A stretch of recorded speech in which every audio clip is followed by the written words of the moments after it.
Hi students, I wanted to clarify a few things about how opiate addiction develops, so you can consider this part 3 of the opiate mini lecture series.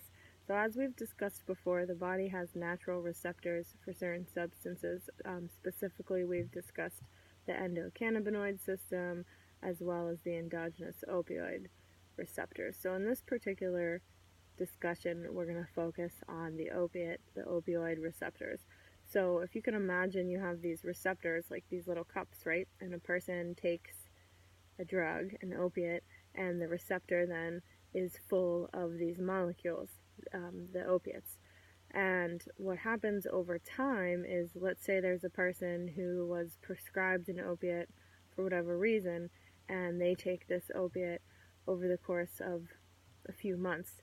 And so the person develops tolerance, so they could take the same exact dosage, and suddenly not only are they not feeling the pleasurable effects, but they're also not experiencing the pain-relieving qualities of the medication. And so part of how this happens is that the body adapts, and the body gets used to having the opiates in the system. And so suddenly, these receptors that are being used to being filled with the chemicals, with the opiates, there's more receptors now developing throughout the body. So now there's these empty cups, these empty receptors throughout the body. So then the body thinks that it's not receiving enough of the opiates, and because now it has all these other empty receptors that it needs to be filled. So then in order for the drug to have the desired effects, whatever those may be, whether we're talking about someone who's using the medication legitimately, prescribed and for pain relief, or whether or not we're talking about someone who's using heroin on the street, now their body has additional receptors for the opiates that weren't there before. So now they have these additional empty cups, so to speak, that want to be filled with these receptors and with the chemicals, with the opiates. And not only do they have these receptors that want to be filled with the opiates, but these receptors, in order to avoid the withdrawal symptoms, need to be filled. So a person then needs a higher dose, and a higher dose, and a higher dose, and a higher dose, in order to have all of these opiate receptors full, not only to feel the pleasurable or the pain-relieving effects, but as we get further along into dependency and addiction, the person needs a higher dose of opiates just to avoid the withdrawal. So I hope that made sense to you. If you need further clarification, please ask. Again, so what happens, and this is, in a nutshell, a simplified explanation of how the addiction develops. A person has a natural amount of opioid receptors in the body. The opioid receptors become filled with the opiates when a person takes an opiate. They experience the pain-relieving and the pleasurable effects of the opiates until the opiates wear off and there's no more opiates in the receptor. Over time, a person who is taking the same dose of any particular type of opiate, they become tolerant to that dose of opiate.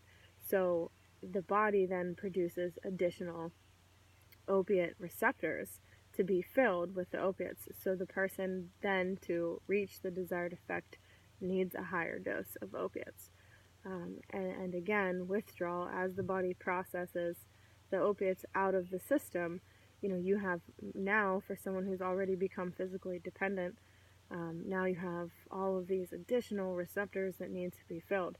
And so a lot of times, how someone will overdose when they're coming out of rehabilitation is that a person will, detox and become clean and not have any more opiates in the system.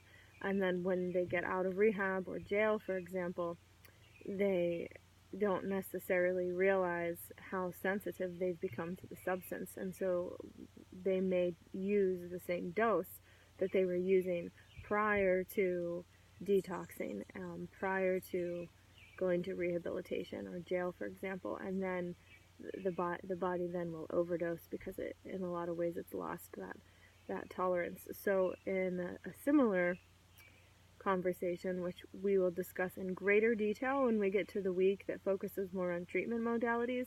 We'll talk about things like Suboxone and Methadone in greater detail, as well as drugs like Vivitrol and how they work as treatment modalities. So what the Suboxone and the Methadone do is they will fill those receptors with either the Suboxone, which also has a partial opiate blocker in it, an antagonist, or the Methadone, which does not have an antagonist in it, and then fills those, the receptors, so that the body thinks that, the body actually is fulfilling that need for the opiate to avoid the withdrawal symptoms.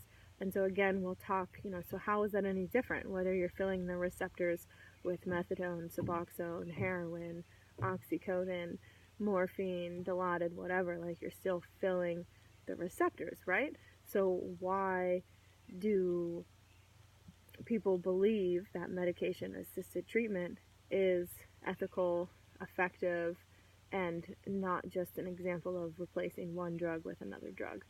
So we will talk about that in more detail when we get to the week on treatment modalities, but I wanted to give a better explanation of how the body has these natural opiate receptors, how the opiates fill the receptors when a person takes them, and then the body creates more receptors, and then the person needs to take more opiates to fill those receptors. So that is in a simplified explanation of how dependency develops over the course of a person using opioids.